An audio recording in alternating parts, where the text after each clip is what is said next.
Intermediate gen shift 3 to 6 का किसी का नाम है पर ये देखेंगे। विच the following is a non reducing sugar. Non reducing sugar है।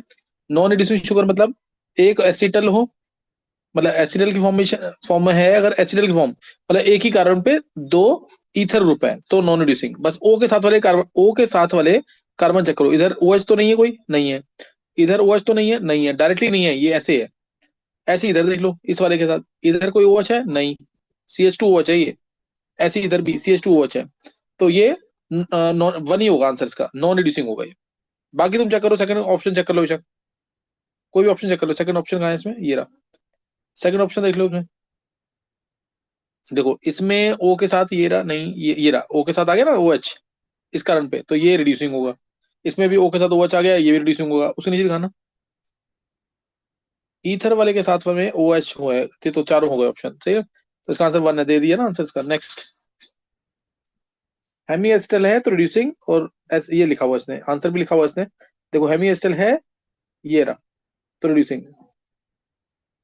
Second question, find the correct order of acidic strength in the following reaction PQRNS। PQRNS NaNO2HCl डालेंगे तो N2Cl आ जाएगा, N2Cl में CuCN डालेंगे, सेंड में रिएक्शन है, CN आ जाएगा, और उसके बाद हाइड्रोलिसिस कर देंगे तो COH आ जाएगा। तो ये बेंजोइक एसिड आ गया यहाँ पे। CH4 में MO2O3, CH4 में MO2O3 डालेंगे तो HCHO आएगा, और HCHO में K2CR में तो HCO जाएगा, फॉर्मिक एसिड। ये एनसीईआरटी का है, ध्यान रखना चीज का, ये एनसीईआरटी का पार्ट है, हाइड्रोकार्बन में हो सकता है ये। फिर CH3, हाँ जी। ध्रुव हिला मत इसको ज्यादा। फिर नेक्स्ट आ गया तीसरा, पहला था बेंजोइक एसिड, दूसरा फॉर्मिक एसिड, तीसरा इसमें MN मतलब मैंगनीज डाई एसीटेट, तो ये आ जाएगा CH3CH2COH। ये एनसीईआरटी की डायरेक्ट रिएक्शन है, इंडस्ट्रियल ऑपरेशन होती है ये। और NBH डालेंगे तो CH2Br आ जाएगा, CH2Br। उसके KCN डालेंगे तो CN आ जाएगा, HCO प्लस डालेंगे COH, यानी ये आ जाएगा हमारा phenyl acetic acid. Phenyl acetic acid. तो हम चारों का एसिडिक कैरेक्टर ऑर्डर बताना है इसमें। सबसे ज्यादा तो बेंजोइक फॉर्मिक एसिड है, यानी क्यू, क्यू के बेंजोइक एसिड CCH5COH। उसके बाद आ जाएगा हमारा प्रोपेनोइक एसिड, फिर फिनाइल एसिटिक एसिड, क्योंकि फिनाइल का थोड़ा सा माइनस आई इफेक्ट रहेगा। फिर S, P, Q, फिर P, फिर S के बाद आ जाएगा प्रोपेनोइक एसिड, यानी R। QPSR होना चाहिए आंसर, QPSR देख लेना वो ऑप्शन। ये रहा QPSR। इसमें रिएक्शन नहीं आती तो नहीं कर पाओगे, देखो बहुत ही इनडायरेक्ट तरीके से क्वेश्चन पूछे हुए हैं। डायरेक्ट नहीं पूछा कि formic acid, benzoic acid, acetic acid, इनको एसिडिक करेक्टर में अरेंज करो, पहले प्रोडक्ट निकालो फिर अरेंज करो, तो पेपर अच्छा लग रहा है। Next,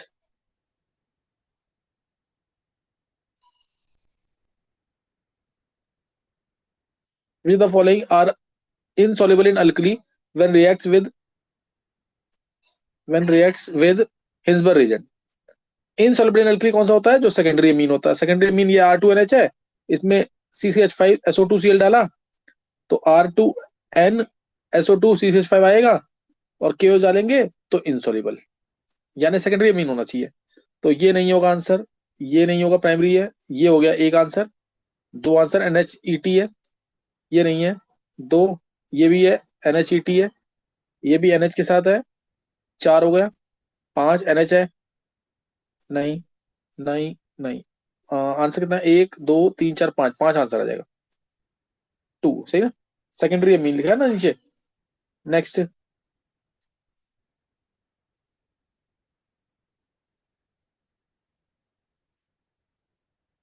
in S estimation 0.314 gram of organic compound gave 0.4813 gram of barium sulphate, what is percentage of sulphur. तो ये तो डायरेक्ट क्वेश्चन आया, इसमें ज्यादा बताने की जरूरत नहीं है। बेरियम सल्फेट मास होता है 233 ग्राम, 233 ग्राम में 32 ग्राम सल्फर, तो 0.314 ग्राम में 32/233 इंटू 0.314 डिवाइडेड बाय ऑर्गेनिक, नहीं 0.314 ऑर्गेनिक कंपाउंड का वेट है, 0.4813 sorry, into 0.4813 divided by 0.314 organic compound का वेट इंटू 100 सॉल्व करेंगे, सल्फर की परसेंटेज आ जाएगी। थोड़ी कैलकुलेशन ज्यादा है, क्वेश्चन ईजी है। 20.9 दे रखा आंसर इसका, सही ना? 20.9 यानी 21 हो जाएगा आंसर। नेक्स्ट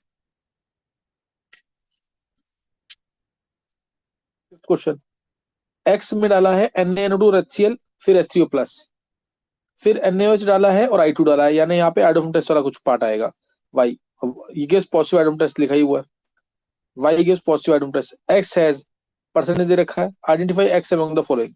देखो पॉजिटिव आइडोम टेस्ट एक्स में ये अमीन लिए हुए हैं, Na2 HCl और H3O प्लस डालेंगे तो NH2 का OH बनना है, NH2 का OH बनना है। और ये देगा आइडोम टेस्ट, ये नहीं देगा OH बनेगा तो, ये नहीं देगा OH बनेगा तो, ये वाला देगा, यहाँ पे भी OH बन जाएगा तो देगा, यानी आंसर 1 और 4 में से एक। 1 और 4 में से उसको निकालने के लिए हमें परसेंटेज चेक करनी पड़ेगी, उसको निकालने की परसेंटेज चेक करनी पड़ेगी। कार्बन 65.75% है, 65.75 डिवाइड बाय 12। हाइड्रोजन ये हमारा 15.25% है, 15.25 डिवाइड बाय 1। नाइट्रोजन 19% है, 19 बाय 14। बचा हुआ कितना है ये अब देखो, इसमें भी कैलकुलेशन है, दो ऑप्शन के चक्कर में एक फंस रहे हैं यहाँ पे। लास्ट क्या बचेगा, 65, 15, 80, 80 और 19, ये पूरा हो गया ना। तो अब इसमें देख लो, इसको डिवाइड किया 12 से, तो 12 से कितना आ जाएगा ये, 12 5 60, 5 57, 12 4 48, 9 95, 12 8 96, अप्रोक्सीमेटली 5.48 आ गया, 15.25 आ गया।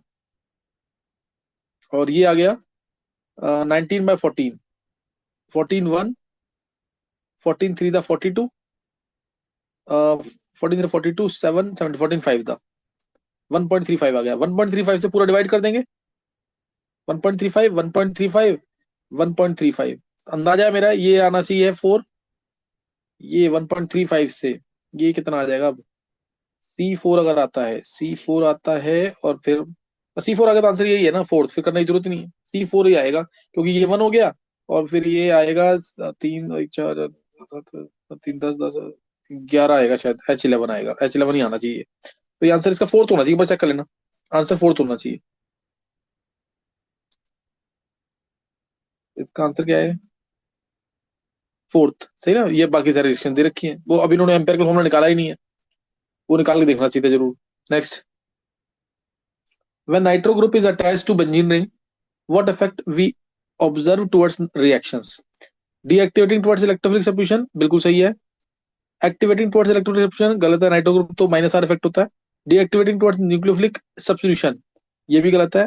एक्टिवेटिंग टुवर्ड्स न्यूक्लियोफिलिक सब्स्टिट्यूशन, यानी फर्स्ट और फोर्थ सही है, फर्स्ट और फोर्थ, ये थर्ड आंसर आ जाएगा। नेक्स्ट, -R इफेक्ट है इसलिए न्यूक्लियोफिलिक की तरफ रिएक्टिविटी बढ़ाएगा और इलेक्ट्रोफिलिक की तरफ रिएक्टिविटी कम करेगा। Seventh, which pair among following compounds have equal number of hydrogen structure, इसके 5, इसके यहाँ से 2 2 और 1 5, इसके यहाँ से 2 2 और 2 4 और 1 5, ये भी 5 है। इसमें यहाँ से 1 आएगा, ये 1 है। इसमें यहाँ से 2, यहाँ से 2, यहाँ से 2, यहाँ से 6 है। तो यानी पहला दूसरा तीसरा, फर्स्ट सेकंड थर्ड, ये रहा फर्स्ट। नेक्स्ट, पूरा कंसेप्ट बेस्ड पेपर है, ऐसा नहीं कि डायरेक्ट क्वेश्चन है। फिर which the following reaction yields alcohol as major product, ये बहुत इंपॉर्टेंट है, ये मैंने क्लास में कराया हुआ, जैसे CH3 CH CH3 CH3 है, तो ये वाला हाइड्रोजन आसानी से ऑक्सीडाइज हो जाता है और OH बन जाता है, टर्शियरी अल्कोहल बना देता है, ये आसानी से ऑक्सीडाइज हो जाता है, टर्शियरी अल्कोहल बन जाएगा इसमें। CH4 में Cu ऑक्सीजन डालते हैं, NCRT है, ये भी CH3 OH बन जाता है, ये भी ऑक्सीडाइज हो जाता है और CH3 OH बना देगा। इसमें जिंक एल्कोहल डालेंगे तो या तो CH2 बन जाएगा, ये तो एल्केन मिलेगा। इसमें HI डालेंगे तो सब एल्केन मिल जाएगा, यानी CH3 CH2 CH प्रोपेन मिलेगा, इसमें प्रोपेन मिल जाएगा, तो ये भी नहीं है अल्कोहल। इसमें Mg डालेंगे तो Mg भी आ रहेगा, CO2H प्लस डालेंगे तो CO बेंजोइक एसिड आएगा, तो ये भी नहीं आंसर, यानी ए है आंसर, बी है आंसर, ए और बी सेकंड आंसर आएगा। Next,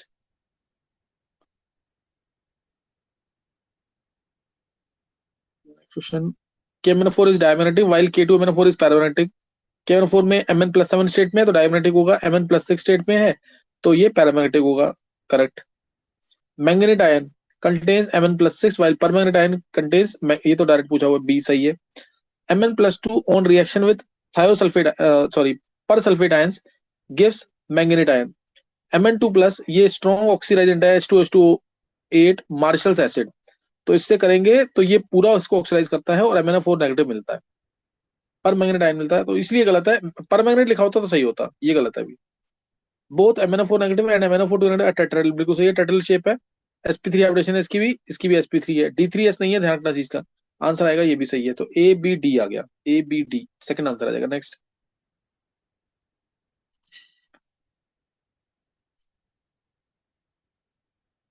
question 10th, MnBr4 2 negative, क्या करना क्या इसमें? Select correct order off spin only magnet among the following complexes. अच्छा, या Mn+2 आएगा, बैक पेयरिंग होगी नहीं इसमें, 5 अनपेयर्ड। COH2 होल 6 2 प्लस है, कॉपर 2 प्लस 3D9 है, एक अनपेयर्ड है। NiCl4 2 नेगेटिव है, DsP2 है, सब बैक पेयर कर जाएंगे, जीरो अनपेयर्ड है। और NiH2 होल 6 2 प्लस है, कोई बैक पेयरिंग नहीं होती इसमें, दो अनपेयर्ड आएंगे। तो आंसर आएगा ADBC, ADBC, ADBC answer one आ जाएगा। Next, out of NpSClF number of valence electrons in least metallic element, least metallic होगा NpSCl। पीरियड में आते हैं, पीरियड में जाएंगे तो मेटेलिक करेक्टर कम होता है, नॉन मेटेलिक करेक्टर बढ़ेगा, F होना चाहिए, ये तो पता ही है। F मोस्ट नॉन मेटेलिक होगा, NpS यानी P होना चाहिए, P, हाँ सही है, PSCl है ना, साइज बड़ा है इनका, PSCl, तो P होना चाहिए। हालांकि है ये भी नॉन मेटल, लेकिन मेटेलिक में काउंट कर सकते हैं इसको कंपैरिजन में। तो F में 7 होंगे और P में 5 होंगे। हमें पूछा लीस्ट मेटेलिक है F, 7 फिर 5, 7 5 2 आंसर आ जाएगा। नेक्स्ट, नेक्स्ट क्वेश्चन है 12th question, match isostructural species in column first with column second. XCF2 दो, इसमें दो सिग्मा तीन लोन पेयर इसमें, और P में भी यही है, ये भी I3 नेगेटिव में भी यही होगा, दो सिग्मा तीन लोन। XCOF4 5 सिग्मा एक लोन पेयर, 5 सिग्मा एक लोन पेयर, ये रहा S में है। XCO2F2 C100 4 सिग्मा एक लोन पेयर, यानी ये। और D XCO3 में 3 सिग्मा एक लोन पेयर, ये भी 3 सिग्मा एक लोन पेयर। तो आंसर इसका आएगा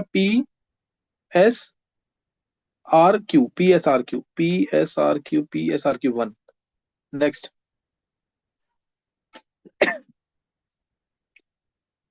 the boiling point order is HF HI।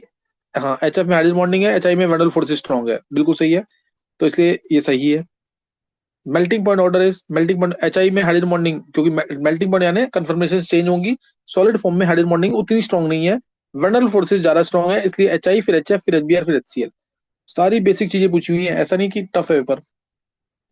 जो क्वेश्चन नहीं हो रहा फर्स्ट टाइम पे छोड़ सकते हैं, अभी तक सारे क्वेश्चन हो सकते हैं, बस एक आध कैलकुलेशन वाले क्वेश्चन है ना, उसको तुम एक सेकंड के लिए स्किप कर सकते हो, बाद में चेक कर सकते हो, जैसे EDBR वाला है कैलकुलेशन वाला, थोड़ा सा ऑप्शन देखकर निकाल सकते हैं उसको। नेक्स्ट क्वेश्चन, अब आगे 14th का है। 14 इन कंपाउंड में से number of iso electronic species, N is the number of iso electronic species. SC3 18, CR3 नहीं, CR2 प्लस Mn3 प्लस, ये दोनों आइसो इलेक्ट्रॉनिक है, ये दोनों आइसो इलेक्ट्रॉनिक है। Fe3 प्लस में 23 हो गए ना, 23, जबकि ये दोनों कितने हैं, 22 22। और Fe3 प्लस में 23, CO3 प्लस में नहीं, ये भी नहीं है, तो ये आइसो इलेक्ट्रॉनिक है। CR2 प्लस Mn3 प्लस क्या है, iso electronic. N number of iso electronic species 2 हो गए।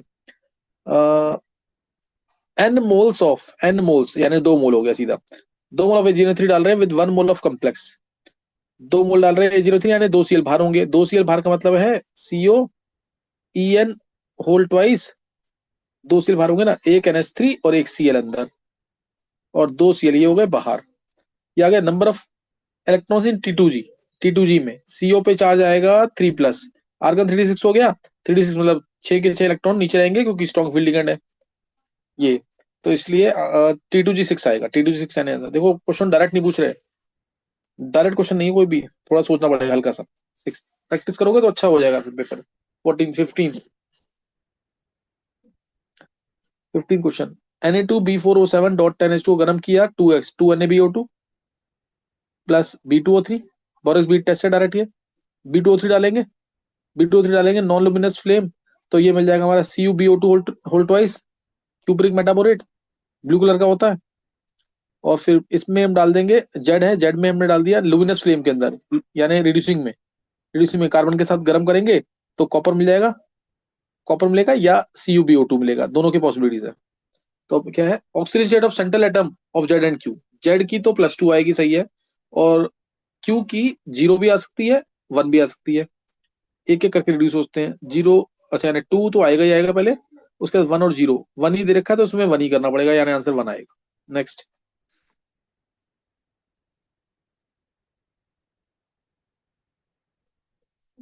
केमेराफोर इज ए गुड, गलत है ये, ऑक्सीडाइजेंट होता है। केमेराफोर reduces nitrite oxalate and iodide, reduces नहीं, ऑक्सीडाइज है ना, क्योंकि तो ऑक्सीडाइजेंट है, इसलिए गलत हो गया ये। दोनों स्टेटमेंट गलत है, both are incorrect. Second, next.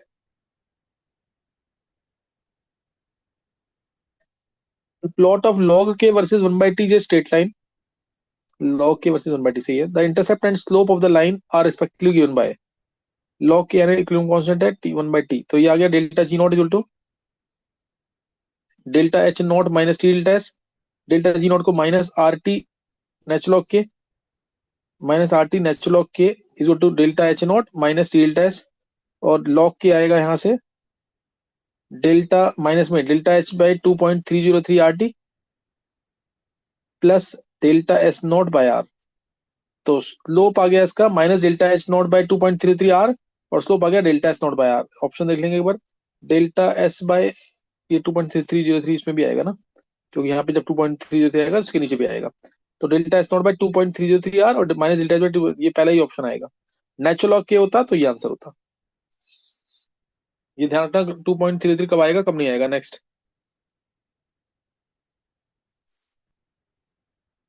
18th, for the reaction A gives B, number of moles of A and B at equilibrium in a 1 liter vessel are 0.5 and 0.375। A और B इक्विलिब्रियम में 0.5 0.375 ये दे रखा है। If 0.1 mole of A is added further, अच्छा ये question हर paper में आ रहा है लगभग। पहले तो इससे कैसे निकालेंगे, वो आएगा 0.375 डिवाइड बाय 0.5, यानी इसका डबल हो जाएगा सीधा। 375 का डबल 750, 750 आ जाएगा, 0.75, 0.75 आ गया। अब इसमें हमने क्या ऐड किया, 0.1 मोल ऑफ ए, तो ये 0.6 हो जाएगा। इसमें से x जाएगा, बनेगा 0.375 प्लस एक्स, तो अब केसी 0.75 है, this is equal to 0.375 plus x upon में 0.6 माइनस एक्स। तो सॉल्व कर लेंगे इसको x के लिए, आंसर आएगा। x के लिए सॉल्व करना है, x के लिए सॉल्व करना है, और उसके बाद a और b निकालना नए इक्विलिब्रियम पे। b बढ़ा होना चाहिए और a कम होना चाहिए 0.6 से।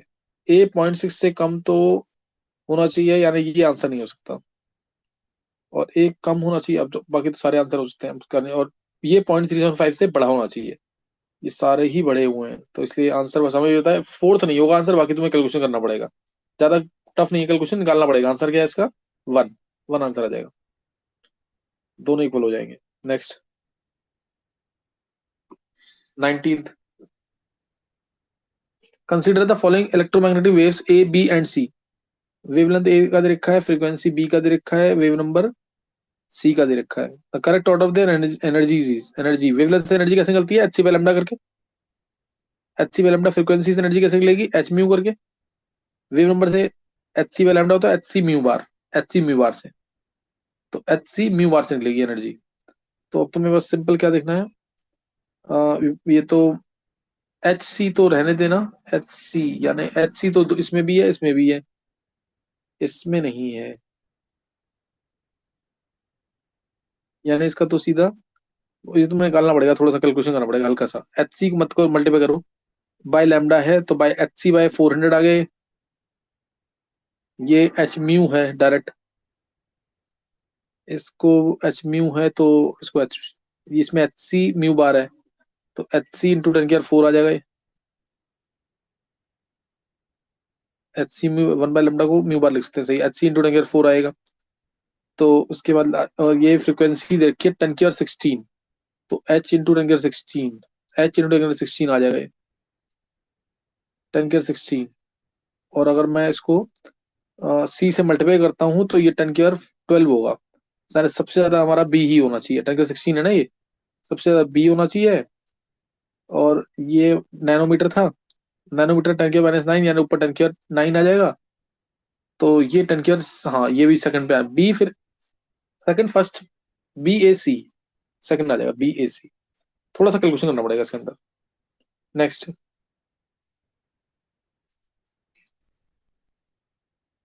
20th question, the relation between molar conductivity and concentration is given by Debye और क्वेश्चन है ये। For various concentration 0.04 molar, 0.09 molar, 0.01 molar, 0.16 molar, the corresponding molar quantities are 95.7, 95.3, 94.9, this molar conductivities दे रखी है, यानी ये सी की वैल्यू, इसकी वैल्यू दे रखी है। डिटरमाइन वैल्यू ऑफ ए निकालनी है, तो दो इक्वेशन से निकल जाएगा, चारों बनाने की जरूरत भी नहीं है। मोलर कनेक्टिविटी एनी कंसंट्रेशन 95.7 है पहले, 95.7 is equal to molar conductivity at infinite dilution minus A root C. A root C कितना 95.7 पे, ये है 0.04, ए इंटू 0.04 आ जाएगा, रूट में 0.04, रूट में 0.04 एक इक्वेशन। और दूसरी इक्वेशन बना लेंगे ऐसी, कितना है 95.3, 95.3 is equal to molar conductivity at infinite dilution minus A root C, C कितना है 0.09, 0.09। तो यहां से हमारा दो इक्वेशन आ गई, दो नोन है, निकाल लेंगे इससे, दो इक्वेशन दो नोन, इसलिए निकालना पड़ेगा थोड़ा सा, सही है। दोनों को माइनस करके निकाल सकते हैं, दोनों को माइनस करेंगे निकल जाएगा आंसर से। तो क्या आंसर है चेक करना एक बार, कैलकुलेशन है थोड़ी सी, आंसर 4 है, इंटीजर टाइप है ये, आंसर 4 आ जाएगा। नेक्स्ट, दो क्वेश्चन से निकल जाएगा, चार क्वेश्चन देने की जरूरत ही नहीं थी। नेक्स्ट, 21, ये क्या क्वेश्चन है, two positively charge plates particles are accelerated by 200 kilo electron volt. दोनों पॉजिटिवली चार्ज पार्टिकल्स हैं और दोनों को एक्सेलरेट किया है 200 किलो इलेक्ट्रॉन वोल्ट से। The masses of particles are m1 is equal to 1, m2 is equal to 4m। दोनों के मास भी दे रखे हैं और पोटेंशियल डिफरेंस भी दे रखा है, दोनों का सेम है। पूछा था if the de Broglie wavelength lambda D M L M one की is x times the second particles lambda D M two, determine the value of x। तो लैम्डा और किस में relation, lambda is to h by under root में 2m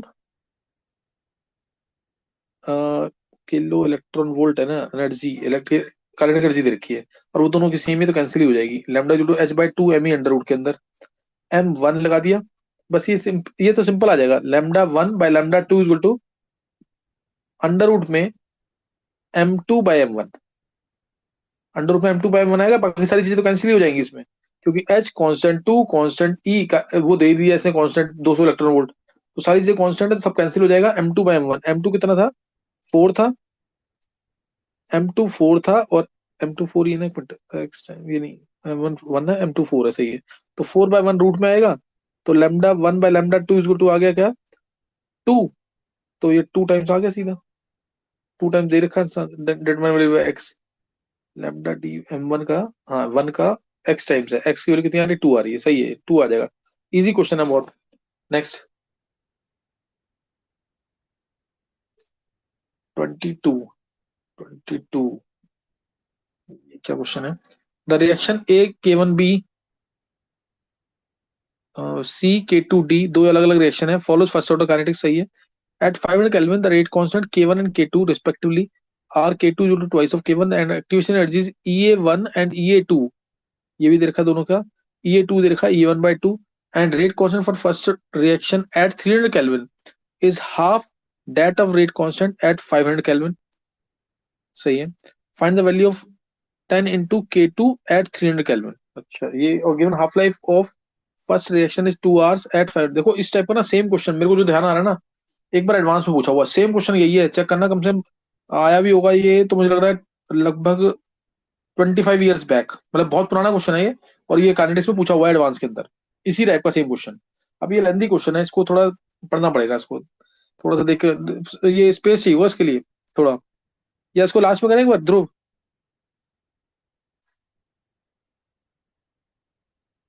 इसको भी last में रुक के करते हैं, स्पेस चाहिए होगा इसके लिए, इसको मेरे को अलग से दिखाई एक बार, अगर और देख लेते हैं, अगर 23rd question, CaCO3 plus 2HCl gives CaCl2 plus H2O plus CO2 in above reaction 90 gram CaCO3, 90 gram CaCO3 या 90 पॉइंट, अगर मैं मोल्स की बात करूं तो 0.9 मोल हो गए, 90/100 CaCO3 का weight is added to 300 millilitre of 38.55% HCl, density इतना, तो इससे भी मोल्स निकल जाएंगे, 300 मिलीलीटर है और इतना मोलरिटी कितनी आ जाएगी, 38.55 divide by 36.5, weight by weight है ना, और 100 ग्राम है, 100 बाय 1.13, 100 बाय 1.13 इंटू 1000, मोलरिटी आ गई। और वॉल्यूम 300 ml है, into 300, molarity into volume, millimoles आएंगे, तो 10⁻³ में, तो ये 1000 तो ऐसे ही कैंसिल हो गया। ये 1000 इंटू 10⁻³ करेंगे, मिलीमोल आएंगे, क्योंकि ये और ये कैंसिल, 100 से ये कैंसिल, 1.13, 36.5, क्या कुछ हो रहा है इसमें, 3 यहाँ पे आ गया। कैलकुलेशन अगर इजी हो तो ज्यादा सही है। कितना है 1.13 से, अगर इसको 1.13 से मल्टीप्लाई भी करते हैं तो भी नहीं होगा यहाँ पे। 36.5 ही वेट है ना HCl का, HCl का वेट 36.5 ही लेना है, सील का 35.5, उसका ये 38.55% की 36.5 होता ना अगर ये, तो ये कैंसिल होता है इससे, ये कैंसिल हो जाता है लगभग। ये 1.13 ऊपर जाएगा, 1.13 ऊपर जाएगा तो ये बन जाएगा 3.39, 3.39, हाँ 3.39 आ जाएगा। और 3.39 अगर ये है, मैं अंदाजा लगा रहा हूँ यहाँ से कि 1 मोल के लिए 2 मोल रिएक्ट कर रहा है, तो 0.9 के लिए 1.8 रिएक्ट करेगा, यानी ये हमारा लिमिटिंग है, सी ए सी ओ थ्री लिमिटिंग है। और निकालना मेरे को क्या है, अच्छा 64.97 ग्राम रिएक्टेड, रिएक्ट अनरिमेशन, अच्छा यही निकालना सिर्फ, CaCO3 तो 90 ग्राम में, ये तो गलत ही है, यानी HCl में से ही आएगा। तो 1 से 2 मोल रिएक्ट कर रहा है, 1 से 2 मोल, ये तो बहुत ही क्लोज, गेट्स रिएक्टेड है, गेट्स अनरिएक्टेड, रिमेन्स अनरिएक्टेड है, रिमेन्स अनरिएक्टेड है। देखते हैं इसमें, तो इसमें हमारा 2 मोल, 1 मोल से 2 मोल रिएक्ट कर रहा है, 0.9 से 1.8 मोल रिएक्ट करेगा, बचेगा कितना, 3.39, 3.4 मान लो, 3.4, 1.8, तो यानी बच जाएगा इतना, 14 में से 8 गया 6, 3 में से 1 गया, 2 का 1, 1.6 मोल, 1.6 मोल यानी इंटू 36.5, तो इसका डबल, डबल से 1.5 है ना, 18 और ऐड करना है, 54, इतना बच जाएगा, यानी 65.7 ग्राम रिमेन्स अनरिएक्टेड है ना, 60, ओ ये तो बहुत क्लोज दे रखे हैं, ये भी इतना अनरिएक्टेड है, ये भी इतना अनरिएक्टेड है। 1.8 मोल रिएक्ट कर रहा है, 1.8 मोल रिएक्ट कर रहा है अगर, तो 1.8 मोल कितना, हाँ 1.8 मोल, 1.8 इंटू 36.5 कितना आएगा, हाँ ये आ जाएगा ना, यही होगा आंसर इसका, ये 1 होगा, 136.1.8 इंटू 36.5, ये कितना आएगा लगभग, 2 से यही आना चाहिए, रिएक्ट गेट्स रिएक्टेड, इसका आंसर 1 नहीं 3 दे रखा है इसका आंसर,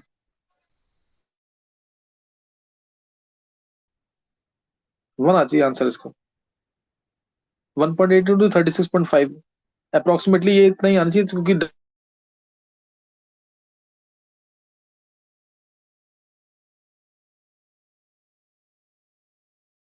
पीछे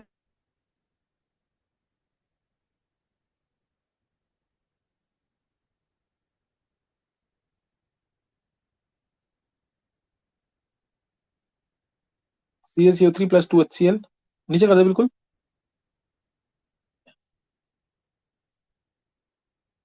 मास ऑफ HCl रिमेन्ड आ रहा है इसका, रिएक्टेड नहीं आ रहा ना ये, मोल्स ऑफ HCl 0.9 मोल सही है ये एक बार करके देखना, ये 38.55 ही है ये, 130.68 ग्राम HCl था, 130.68, 3.58 मोल हो गए, मोल हमारे यही आए थे 3.9 के 6 के आसपास, 1 मोल ऑफ HCl रिमेन्ड 1.78, हाँ मेरा 1.8 मोल रिमेन्ड नहीं, मेरा रिएक्टेड है ना ये तो। ये एक बार तुम करना, मैंने कसम से तुम्हें बता दी कैसे करना है, एक बार उसको ट्राई करना, मुझे गलत लग रहा है इनका, नेक्स्ट देखेंगे एक बार, ये खुद ट्राई करना, मैंने कसम बता दिया पूरा कैसे करना है, कैलकुलेशन है थोड़ी सी पेपर में। अगला क्या है, 24, 2.025 ग्राम ग्लूकोज है, 125 ml, 2.025 ग्राम ग्लूकोज 125 ml, सही है, तो इसे मोल निकालना पड़ेगा, मोलरिटी, मोलैरिटी निकाल लेंगे इससे। 9 ग्राम यूरिया 500 ml, ये निकल जाएगी 9/60, वॉल्यूम 500 इंटू 1000, 1002 से गया, और 18/60, और ये भी गड़बड़ है थोड़ी सी, 3 3 तो 3 to the 6/20, 3/10, 0.3 मोल, 0.3 आ गया ये 0.3 आ गया। और अगला ये कितना है, 1.9 ग्राम CaCl2, 1.9 डिवाइड बाई CaCl2 40, और 71, 111। और कैलकुलेशन इसमें भी बहुत ज्यादा है, 250 इंटू 1000, तो सबके 4 आएगा, 1.9, 7.6 डिवाइड बाई 111। कैलकुलेशन ज्यादा है सब में, कैलकुलेशन ज्यादा है इसमें भी। इसके भी निकाल लिए मोलैरिटी, इसकी भी मोलैरिटी निकाल लेंगे ऐसे ही। 20.5 ग्राम Al2SO4 750 ml, सबकी मोलैरिटी निकल जाएगी। मोलैरिटी निकलने के बाद हमें निकलना है order of delta TB. Delta TB होता है आई के बी एम, के बी कॉन्स्टेंट है, मोलैरिटी मोलैरिटी एक ही बात है। आई से मल्टीप्लाई करो, इसका आई 1 लेना है, इसका आई 1 लेना है, इसका आई 3 लेना है, इसका आई 5 आई से आएंगे 5 लेना है। मल्टीप्लाई करके चेक करो, जिसका आई इंटू मोलैरिटी ज्यादा उसका डेल्टा टीबी ज्यादा, डेल्टा टीबी आई के बी में होता है। और आंसर इसका आई इंटू केवी निकालना पड़ेगा पूरा, ध्यान रखना, आई सॉरी आई इंटू मोलैरिटी निकालना पड़ेगा हर केस में, तो आंसर उससे निकालना 1 आ जाएगा। इससे कैलकुलेशन नीचे दिखा रही है, कैलकुलेशन दिखा दे एक बार ध्रुव, क्वेश्चन इजी है बिल्कुल। आई इंटू मोलैरिटी निकालना है, देखो ये रहा, मोलैरिटी निकाल ली और इसको इंटू 1 किया, मोलैरिटी निकाल ली इसको इंटू 1, क्योंकि यूरिया का भी 1 होता है। मोलैरिटी निकाल ली इसको इंटू 3, CaCl2 के लिए इंटू 5, तो उसके अकॉर्डिंग अरेंज कर देंगे। नेक्स्ट, कैलकुलेशन जा रहा है इनमें पेपर, 25th, कितना टाइम रह गया, देखते हैं जल्दी से अगर हो जाता है ये। E cell of the following cell is point 345.5 millivolt. E cell दे रखा है इस सेल का, ये 0.5 मोलर है, ये 0.05 मोलर है। ओ चांस बेसिक मीडियम में है, Bi2O3 से Bi। फिर ई नॉट दे रखा है, ये हमारा कैथोड का, ई नॉट ये दे रखा है एनोड का, दोनों का रिडक्शन पोटेंशियल ही है। तो पहले ई सेल 345.5 मिली वोल्ट है, यानी 0.3455, 0.3455, मैं तरीका बताऊंगा सिर्फ। और ई नॉट होगा दोनों को माइनस करके, कैथोड माइनस एनोड पॉइंट -0.44 -0.9, 0.46 आ जाएगा, ये 0.46 आ गया। -0.0591 बाई एन की वैल्यू आएगी HSNO2 नेगेटिव, नेगेटिव चार्ज भी है ऊपर, यानी एस एन पे आया प्लस H2SNO2 +2, SN+2 से जा रहा है SN+4, 2 इलेक्ट्रॉन। और अच्छा पीसी बैलेंस करना पड़ेगा इसको तो पूरा, Bi2O3 से Bi, यहाँ आएंगे शायद 6 इलेक्ट्रॉन, Bi2O3 यानी Bi2 +3, इससे 2Bi 0, 2 3 6, 6 इलेक्ट्रॉन आएंगे। तो इस वाली क्वेश्चन को 6 इलेक्ट्रॉन आए, एन की वैल्यू 6 आएगी, लॉग ऑफ एन की वैल्यू 6 आएगी। यहाँ पे था हमारा 2 इलेक्ट्रॉन, तो इसको 3 से मल्टीप्लाई करना पड़ेगा, 3 से मल्टीप्लाई करना पड़ेगा, मतलब ये प्रोडक्ट में आएगा, ये रिएक्टेंट में, और ये तो बैलेंस करना पड़ेगा पर पूरी इक्वेशन को, क्योंकि ओ चांस कितने आएंगे नहीं पता लगेगा। SnO 0.05 का क्यूब, डायरेक्ट बता रहा हूँ तुम्हें, ये 0.05 का क्यूब आएगा, अपॉन में 0.5 का भी क्यूब आएगा। और Bi2O3 Bi लेना नहीं है। ओ चांस कितने आएंगे वो देखना पड़ेगा तुम्हें, ओ चांस के, क्योंकि ओ बैलेंस करेंगे तो ही पता लगेगा ओ चांस कितना आएगा। अगर मान लो 5 ओ चांस है तो ओ चांस की पावर 5, 2 ओ चांस है तो ओ चांस की पावर 3। एक बार बैलेंस इक्वेशन लिखी है इन्होंने, दिखा एक बार ध्रुव थोड़ा सा, फिर ऊपर ही कर दियो बैलेंस इक्वेशन। हाँ ये देखो बैलेंस इक्वेशन लिखी है ना पूरी, ये 3 ओ चांस आया है, तो इसको ऊपर 3 से, ओ चांस का क्यूब हमारा प्रोडक्ट में है ना, ओ चांस हमारा नहीं रिएक्टेंट में है यार, यहाँ बनाओ ना, रिएक्टेंट में, तो ओ चांस का क्यूब आएगा नीचे, या ओ चांस का क्यूब। पूरा इक्वेशन से हम ओ चांस की वैल्यू निकाल लेंगे, ओ चांस की वैल्यू आ गई, कंसंट्रेशन आ गया ओ चांस का। उसके बाद हमें निकालना क्या है इसके अंदर, निकालना क्या एक बार जरूर दिखाओ पर। हाँ, ओ चांस concentration is maintained by buffer of, जो भी दे रखा है इसमें, H2CO3 और HCO3, दिस एंटाइलमीटर H2CO3 और NaCO3 का बफर है। Then find value of x/1000। ओ ये तो क्वेश्चन सही है ये, इसमें पहले ओ चांस निकालने के बाद बफर पीओएच, हमारा बफर हमारा एसिडिक है, तो पीएच टू पी के, ओ चांस से पीओएच आ जाएगा, पीओएच से पीएच आ जाएगा, फिर पीएच टू पी के प्लस लॉग ऑफ सॉल्ट यानी NaCO3 का कंसंट्रेशन, NaCO3 का कंसंट्रेशन अपॉन में H2CO3 का कंसंट्रेशन। ये निकालना पड़ेगा। नीचे दिखा दे मतलब क्या किया उन्होंने, लास्ट में यही किया ना फॉर्मूला। ये रहा, NaCO3 का कंसंट्रेशन अपॉन में H2CO3 का कंसंट्रेशन। तो बस उनके जो मोल्स है वो पुट करने हैं, टोटल वॉल्यूम से डिवाइड करना है। मोल्स कितने कितने दे रखे हैं?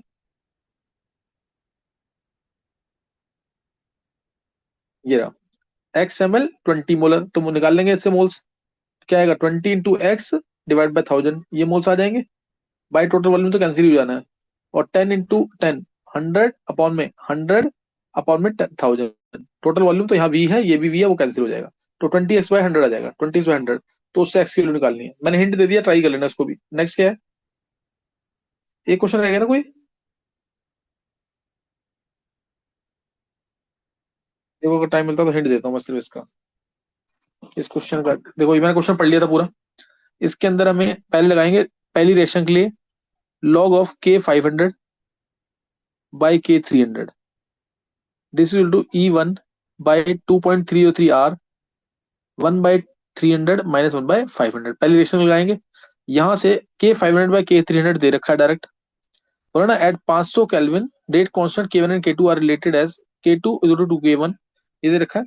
E1 E2 दे रखे हैं।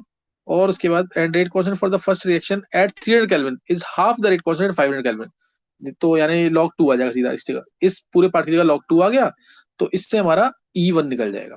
E1 निकाल लेंगे। और E1 अगर आ गया, इस रिएक्शन का E1 आ गया, तो E2 भी आ जाएगा इसका, क्योंकि E2 क्या है, E2 हमारा E1/2 है। यहाँ से E2 आ जाएगा E1/2। और E1/2 आ गया, तो दोबारा लगाएंगे log K 500/K 300, K 500/K 300 दोबारा लगाएंगे।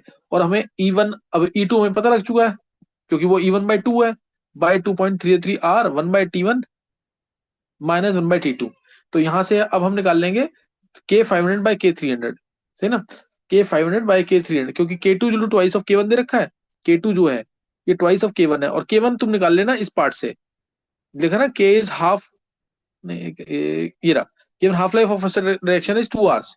तो इससे K1 निकल जाएगा 500 केल्विन पे, 500 केल्विन पे K1 निकल गया। और K2 क्या होगा, ट्वाइस ऑफ K1। यहां से पहले K1 निकाल लेना ये वाला। और K2 क्या होगा, ट्वाइस ऑफ K1, तो ये आ जाएगा तुम्हारा। फिर 300 केल्विन पे निकाल लेंगे K2 @ 300 केल्विन। ऐसे करना है, हिंट दे दिया इसका भी मैंने, कैसे करना है। पेपर प्लस लेवल का है ये, पेपर प्लस लेवल का है, उसमें नहीं हो पाएगा, इसमें टाइम लगेगा, 1 घंटा लगेगा आराम से पेपर में। ये शिफ्ट 2 का पेपर भी प्लस था। तो